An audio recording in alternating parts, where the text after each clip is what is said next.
Hi everyone, आपका स्वागत है अपने अकेडमी डबल ए में। मैं आपका गोविंद सर। आज हम लोग देखेंगे कक्षा 11 गणित में अगली क्लास, जिसमें हमने पिछली क्लास में आपको बताया था समुच्चयों के प्रकार, जिसमें हमने लगभग दो प्रकार देख लिए थे, रिक्त समुच्चय और एकल समुच्चय। रिक्त समुच्चय और एकल समुच्चय। आज हम उसी क्रम को आगे बढ़ाते हैं और अगले टाइप की ओर बढ़ते हैं। मतलब समुच्चयों के प्रकार में अगला कंडीशन है और अगला प्रकार है तीसरा हम लोगों का। पिछली क्लास में हमने पहला और दूसरा देख लिया था। आज हम बात करेंगे परिमित परिमित समुच्चय। समुच्चय परिमित समुच्चय मतलब ऐसा समुच्चय जिसमें अवयवों की संख्या निश्चित हो या गिनी जा सके। ऐसा समुच्चय जिसमें अवयवों की संख्या, फाइनाइट सेट इसे बोलते हैं इंग्लिश में। क्या कहते हैं? Finite set. ठीक है, यानी इस प्रकार के समुच्चय जिसमें अवयवों की संख्या क्या हो, गिनी जा सके या निश्चित हो, वह समुच्चय, अगर इसे हम शब्दों में लिखना चाहें तो वह समुच्चय जिसमें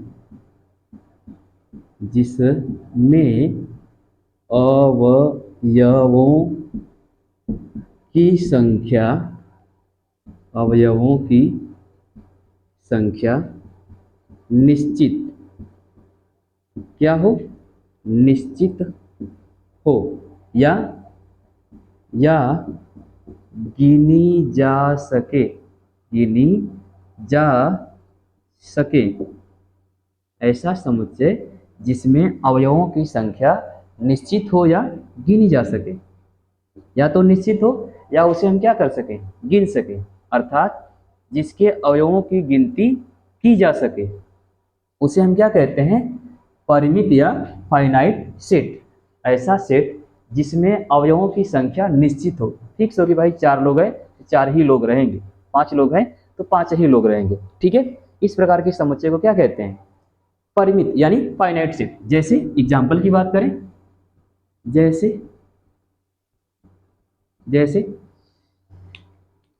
प्राकृतिक संख्याओं का समुच्चय, जैसे प्राकृतिक संख्याओं का या 20 प्राकृतिक संख्याओं का समुच्चय। प्रथम 20 प्राकृतिक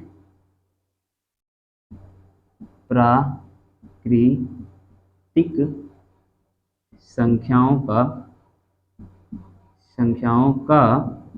समुच्चय। प्रथम 20 प्राकृतिक संख्याओं का समुच्चय। ठीक, अगर इसे हम डिनोट करना चाहें तो कैसे लिखेंगे? मान लेंगे कोई एक समुच्चय ए है जहां पर x सच दैट x जो है प्राकृतिक संख्याओं का समुच्चय है। x जो है 20 से कम प्राकृतिक संख्याओं का समुच्चय है। x 20 से कम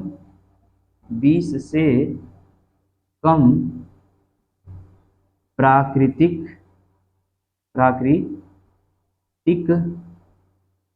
संख्याओं का समुच्चय। अर्थात या अतः या कामा ही लगा लेते हैं, x लेस देन इक्वल 20। मान लेते हैं कि प्रथम 20 प्राकृतिक संख्याओं का समुच्चय या 20 से कम प्राकृतिक संख्याओं का समुच्चय। तो उसे हम कैसे डिनोट करेंगे, a बराबर x सच दैट x 20 से कम प्राकृतिक संख्याओं का समुच्चय। या तो कह देगा प्रथम 20 प्राकृतिक संख्याओं का समुच्चय या 20 से कम प्राकृतिक संख्याओं का समुच्चय। तो यहाँ पर जो समुच्चय के अंदर अवयव है ना वो फिक्स है। कितने हैं? 20 है। अगर 20 है तो यहाँ पर इक्वल कर देंगे, x बराबर 20। अवयवों की संख्या कितनी है? 20 है। क्या है भाई? 20 है। क्लियर? समझ में आया? तब यहाँ पर कम नहीं लिखेंगे, 20 के बराबर या 20 से कम प्राकृतिक संख्याओं का समुच्चय। जैसे एक और एग्जांपल रख सकते हैं इस प्रकार का, सभी पूर्णांकों का समुच्चय। दूसरा एग्जांपल, सभी पूर्णांकों का समुच्चय। सभी पूर्णांकों का समुच्चय अर्थात पूर्णांक मतलब आई से डिनोट करते हैं, आई x सच दैट x पूर्णांक संख्या x1 पूर्णांक संख्या है। x एक क्या है? पूर्णांक संख्या है। x एक क्या है? पूर्णांक संख्या है। अर्थात इस प्रकार के समुच्चय को कैसा समुच्चय बोलेंगे? परिमित समुच्चय। ऐसा समुच्चय जिसमें अवयवों की संख्या क्या हो? निश्चित हो। ऐसा समुच्चय जिसमें अवयवों की संख्या फिक्स हो, या ऐसा समुच्चय जिसमें अवयवों की संख्या गिनी जा सके, जिसे आप काउंट कर सके। इस प्रकार का अगर कोई सेट है, समुच्चय है, तो उसे आप कौन सा समुच्चय कहेंगे? परिमित यानी फाइनाइट समुच्चय। वह समुच्चय जिसमें अवयवों की संख्या या तो निश्चित हो या तो हम उसे गिन सके, काउंटेबल हो। ऐसे अवयव या समुच्चय जिसमें अवयवों की संख्या क्या हो? काउंटेबल हो, उस प्रकार के समुच्चय को परिमित समुच्चय यानी फाइनाइट समुच्चय कहते हैं। अब इसी से मिलता जुलता आ जाता है अपरिमित। अपरिमित यानी ये हो जाएगा हम लोगों का चौथा, या हो जाएगा इनफाइनाइट। क्या हो जाएगा? इनफाइनाइट। इनफाइनाइट। अब इनफाइनाइट समुच्चय ऐसा समुच्चय जिसमें अवयवों की संख्या निश्चित ना हो। ऐसा समुच्चय जिसमें अवयवों की संख्या निश्चित ना हो, अर्थात ऐसा समुच्चय जिसमें उपस्थित अवयवों की संख्या गिनी ना जा सके। वह समुच्चय जिसमें अवयवों की संख्या अनंत हो। आसान शब्दों में, वह समुच्चय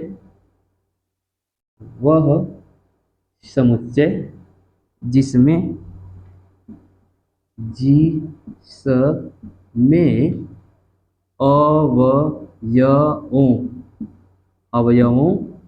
अवयवों की संख्या अनंत हो, अर्थात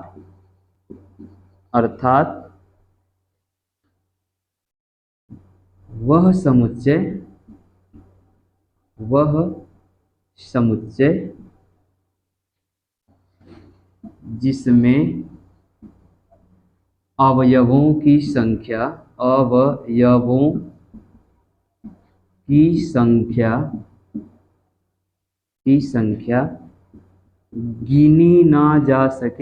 गिनी ना जा सके।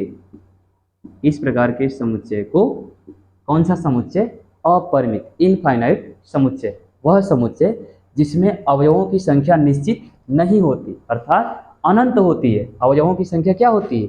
अनंत होती है, जिसे हम गिन नहीं सकते, काउंट नहीं कर सकते। इस प्रकार के समुच्चय को इनफाइनाइट यानी अपरिमित समुच्चय कहते हैं, जिसे अपरिमित समुच्चय कहते हैं। जैसे अगर हम बात करें अपरिमित समुच्चय की, इससे पहले हमने जो आपको एक एग्जाम्पल दिया था सभी पूर्णांक संख्याओं का समुच्चय, तो क्या आप सभी पूर्णांक संख्याओं को गिन सकते हैं? नहीं। वह जो सभी पूर्णांक संख्याओं का समुच्चय है वह इसका समुच्चय था। वह जो वहां पर था वहां पर गिनने रहेंगे, मतलब काउंटेबल रहेगा, अर्थात संख्या निश्चित रहेगी। वह एग्जाम्पल गलती से हमने वहां दे दिया, उसके लिए सॉरी। यहाँ पर हम लिखेंगे सभी पूर्णांक, वही एग्जाम्पल फिर से, संख्याओं का समुच्चय यानी ऐसा समुच्चय, तो सभी पूर्णांक संख्याओं का मतलब i बराबर x सच दैट x एक पूर्णांक संख्या है। अब क्या सभी पूर्णांक संख्याओं को आप काउंट कर सकते हैं? नहीं, अर्थात यह इनफाइनाइट है। इससे पहले जो हमने अभी बताया ना परिमित, उसमें यह एग्जाम्पल नहीं था। वहां पर यह एग्जाम्पल क्या था? गलत था। वहां पर काउंटेबल होगा। वहां पर हम कह सकते हैं कि प्रथम 20 सम संख्याओं का समुच्चय, प्रथम 25 विषम संख्याओं का समुच्चय, या 100 से कम सभी प्राकृतिक संख्याओं का समुच्चय, या 100 तक सभी विषम संख्याओं का समुच्चय। इस प्रकार का सेट उसमें दिया जाएगा, जो कौन सा होगा? परिमित यानी काउंटेबल होगा। वह समुच्चय जिसमें अवयवों की संख्या गिनी जा सके, उस प्रकार के समुच्चय को परिमित समुच्चय। अब हम यहाँ पर क्या पढ़ रहे हैं? ऐसा समुच्चय जिसमें अवयवों की संख्या अनंत हो, अर्थात जिसे हम गिन ना सके, इस समुच्चय को क्या कहते हैं? अपरिमित। जैसे सभी पूर्णांक संख्याओं का समुच्चय, अर्थात i बराबर x सच दैट x क्या है? एक पूर्णांक संख्या है। या कह सकते हैं कि सभी प्राकृतिक संख्याओं का समुच्चय, अर्थात natural number x such that x एक क्या है, प्राकृतिक संख्या है। क्या है भाई, प्राकृतिक संख्या है। और यह कैसा समुच्चय, इनफाइनाइट समुच्चय। कैसा समुच्चय, इनफाइनाइट समुच्चय। प्राकृतिक संख्याओं का समुच्चय मतलब n इक्वल मझला bracket x such that x एक क्या है, प्राकृतिक संख्या। क्या आप सभी प्राकृतिक संख्याओं को गिन सकते हैं, नहीं, हम सभी प्राकृतिक संख्याओं को गिन नहीं सकते हैं। ठीक है, क्या इसे हम, यह जो हमने लिखा, यह कौन सी विधि है, यह निर्माण या गुण विधि है। आप इसे चाहें तो रोस्टर विधि से भी लिख सकते हैं। रोस्टर विधि में क्या लिखेंगे, रोस्टर विधि में वही लिखेंगे n बराबर 1 2 3 4 डॉट डॉट अनंत।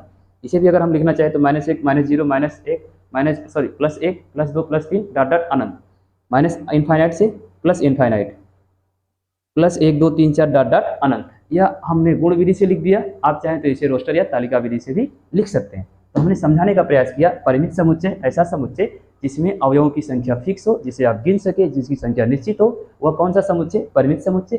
फिर हमने देखा अपरिमित समुच्चय जिसमें अवयवों की संख्या क्या हो, अनंत हो, अर्थात निश्चित ना हो, जिसे हम गिन ना सकें। इस प्रकार के समुच्चय को अपरिमित या इनफाइनाइट समुच्चय कहते हैं। जैसे सभी पूर्णांक संख्याओं का समुच्चय, सभी सम संख्याओं का समुच्चय, सभी विषम संख्याओं का समुच्चय, प्राकृतिक संख्याओं का समुच्चय, etc। क्लियर, हटाएं इसे। चलिए बात करते हैं अगले टर्म की, मतलब अगले समुच्चय की।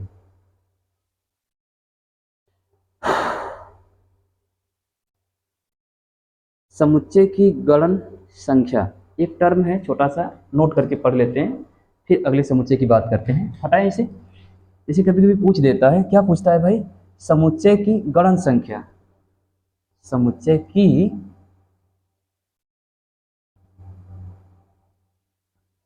गणन संख्या यानी कार्डिनल ऑफ सेट। समुच्चय की गणन संख्या नोट करके लिखिएगा, समुच्चय की गणन संख्या। नोट इंपॉर्टेंट है, हेडिंग हो जाएगी या मुख्य बिंदु हो जाएगा। समुच्चय की गणन संख्या। समुच्चय की गणन संख्या मतलब कार्डिनल, नंबर ऑफ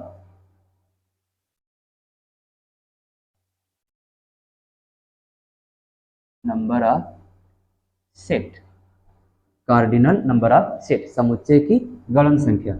अब यह क्या होता है, समुच्चय की गणन संख्या मतलब कहना क्या मतलब है, किसी परिमित समुच्चय A में अवयवों की संख्या A की गणन संख्या होती है। यानी कोई सेट है, किसी परिमित काउंटेबल परिमित समुच्चय A में, किसी परिमित समुच्चय A में अवयवों की संख्या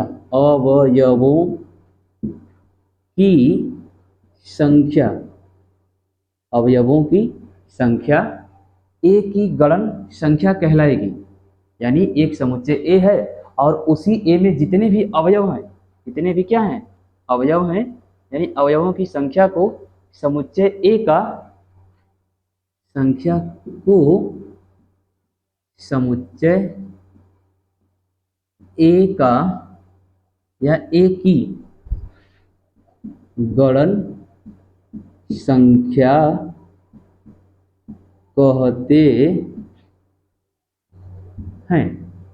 किसी परिमित समुच्चय A में अवयवों की जो संख्या होती है, अवयवों की संख्या को समुच्चय A की या समुच्चय A का गणन संख्या कहते हैं।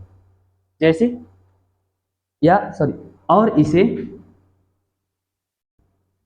इसे स्मॉल n कैपिटल A द्वारा प्रदर्शित किया जाता है, प्रदर्शित करते हैं। ठीक है, गणन संख्या को किससे प्रदर्शित करते हैं, स्मॉल n कैपिटल A से रिप्रेजेंट करते हैं। जैसे फॉर एग्जाम्पल की बात करें, A बराबर 2 4 8 10। अब यह क्या है, एक समुच्चय है।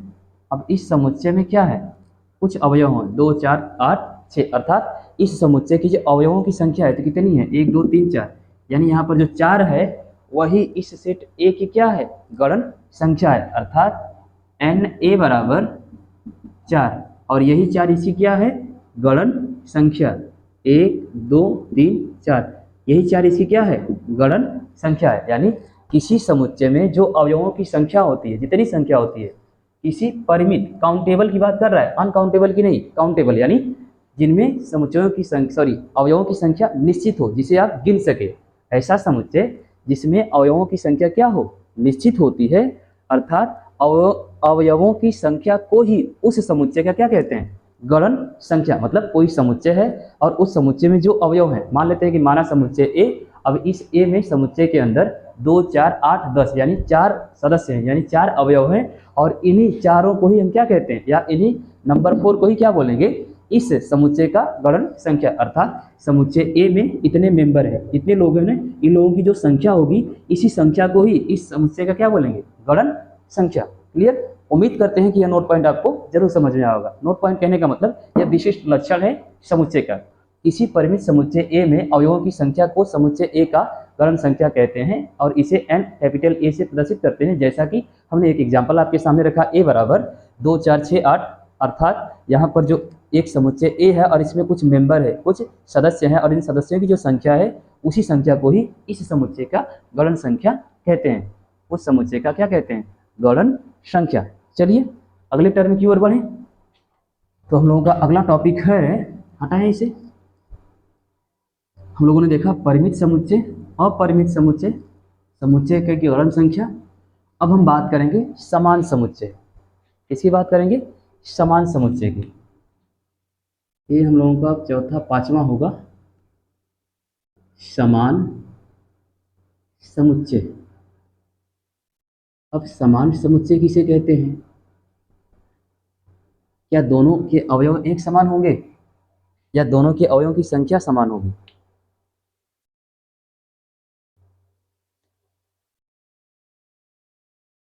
समान समुच्चय वह समुच्चय होता है, वह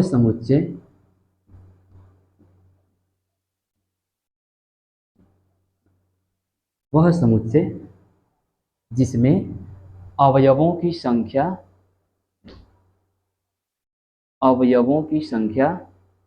एक ही हो, अवयव एक ही हो, वह समुच्चय वे दो समुच्चय समान समुच्चय होंगे,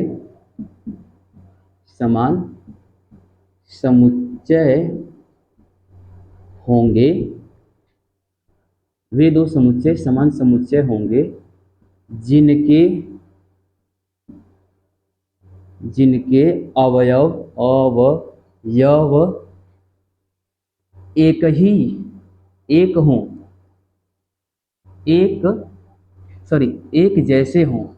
एक जैसे हों। जैसे कहने का मतलब क्या है, वे दो समुच्चय समान समुच्चय होंगे जिनके अवयव एक जैसे हों। मतलब एक समुच्चय ए है और इस समुच्चय के अवयव 1 2 3 4 है, और दूसरा समुच्चय बी है, दूसरा समुच्चय क्या है, बी है। अब इसका 4 है, 1 है, 3 है, 2 है। कहने का मतलब अब पहला जो समुच्चय है इसके अवयव 1 है, इसका अवयव 2 है, इसी का अवयव 3 है और इसी का अवयव क्या है, 4 है। और उसी प्रकार यहाँ पर भी बी का अवयव 4 है, 1 है, 3 है और 2 है, अर्थात दो अलग अलग समुच्चय हैं। लेकिन दोनों समुच्चयों के अवयव आपस में क्या है, बराबर है, यानी एक ही है, अर्थात ए बराबर बी। यदि बात करें, यदि for all x belong a, x belong b, मतलब जो अवयव a के हैं वही अवयव b के हैं, जो अवयव a के हैं वही अवयव किसके हैं, b के हैं।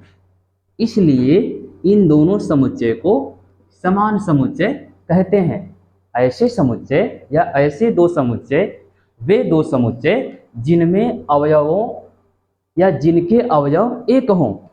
संख्या से मतलब नहीं है, अवयव की जो संख्या है यहाँ पर डिपेंड नहीं करती है, लेकिन अवयव जो है ना मायने रखता है कि अगर यहाँ पर एक है तो इस वाले सेट में भी एक होना चाहिए, यहाँ पर 3 है तो इस वाले में भी क्या होना चाहिए, 3 होना चाहिए। मतलब एक सेट ए और एक सेट बी है और उन दोनों सेटों की जो अवयव हैं वे सभी क्या हों, एक समान हो। इस प्रकार के समुच्चयों को समान समुच्चय कहते हैं। इसे ऐसे भी लिख सकते हैं, यदि ए का प्रत्येक अवयव बी में हो और बी का प्रत्येक अवयव ए में हो, ऐसे भी लिखा जा सकता है। यदि ए का प्रत्येक अवयव बी में तथा बी का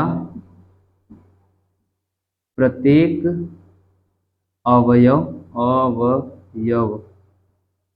ए में हो तो ऐसे समुच्चय समान समुच्चय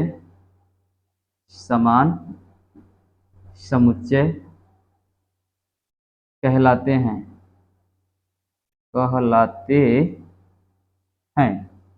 इस तरह से भी हम डिफिनेशन देख सकते हैं। यदि ए के प्रत्येक अवयव बी में हो और बी के प्रत्येक अवयव ए में हो तो इस प्रकार के समुच्चय को समान समुच्चय कहते हैं। मान लेते हैं कि दो अलग अलग समुच्चय ए है और एक क्या है, बी है। इस ए का अवयव 1 2 3 4 है और एक बी अवयव है जिसके अवयव 3 1 4 2 है, 3 1 4 2 हैं या 4 1 3 2 हैं। तो इन दोनों समुच्चय को हम क्या बोलेंगे, समान समुच्चय। कौन सा समुच्चय, समान समुच्चय। क्लियर। उम्मीद करते हैं कि समान समुच्चय आपको समझ में आया होगा। दो अलग अलग समुच्चय रहेंगे और उन दोनों समुच्चय के जो सदस्य होंगे परस्पर आपस में क्या होंगे, एक ही होंगे। जो ए में होगा वही बी में होगा, जो बी में होगा वही ए में होगा, अर्थात ऐसे समुच्चय को क्या बोलेंगे, समान समुच्चय। क्या बोलेंगे भाई, समान समुच्चय। ठीक है। चलिए एक लास्ट रह गया हम लोगों का, हटाए इसे। समान समुच्चय समझ में आया, ए के प्रत्येक अवयव बी में हो, बी के प्रत्येक अवयव ए में हो, अर्थात इस प्रकार के दोनों समुच्चयों को समान समुच्चय कहते हैं। यानी एक समुच्चय ए और एक समुच्चय बी है, ए का प्रत्येक अवयव बी में है और बी का प्रत्येक अवयव ए में है, इस प्रकार के बने समुच्चय को समान समुच्चय कहते हैं। ठीक है। अगला देखिएगा, समतुल्य समुच्चय। अब ये तो एकदम लास्ट वाला पॉइंट है और आसान भी है। समतुल्य, तुल्य मतलब तुलना, सम मतलब समान, अर्थात ऐसे दो समुच्चय जिसमें अवयवों की संख्या एक समान हो। ऐसे दो समुच्चय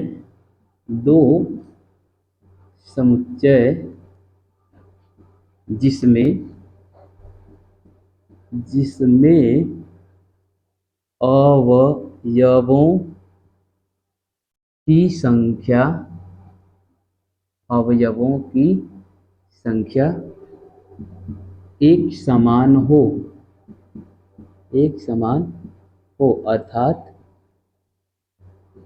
हो अर्थात मतलब कहने का मतलब ए में अवयवों की संख्या समुच्चय ए में अवयवों की संख्या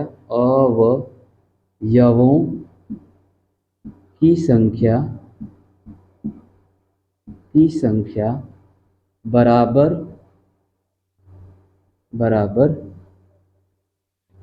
समुच्चय बी में अवयवों की संख्या। ठीक। यानी दो अलग अलग समुच्चय हैं और उन दोनों समुच्चयों की जो अवयव हैं, उन दोनों समुच्चय के जो अवयव हैं, क्या हैं, अवयव हैं, उनकी संख्या क्या है, आपस में बराबर है, आपस में क्या है, बराबर है। इस प्रकार के समुच्चय को कौन सा समुच्चय, समतुल्य या स्वतुल्य समुच्चय, ए कामा बी का समतुल्य समुच्चय है, या बी कॉमा ए का, या बी कॉमा ए का समतुल्य समुच्चय है। ऐसे दो समुच्चय जिसमें अवयवों की संख्या क्या होती है, एक समान होती है, इस प्रकार के समुच्चय को समतुल्य समुच्चय कहते हैं। समतुल्य समुच्चय किसे कहते हैं, तो वे समुच्चय जिसमें अवयवों की संख्या क्या होती है, समान होती है, समतुल्य समुच्चय कहलाते हैं। ठीक है, तो उम्मीद करते हैं कि समुच्चय के प्रकार यानी टाइप्स ऑफ सेट आपको जरूर समझ में आए होंगे। मिलेंगे अगली क्लास में कुछ प्रश्नों के साथ, तब तक के लिए धन्यवाद।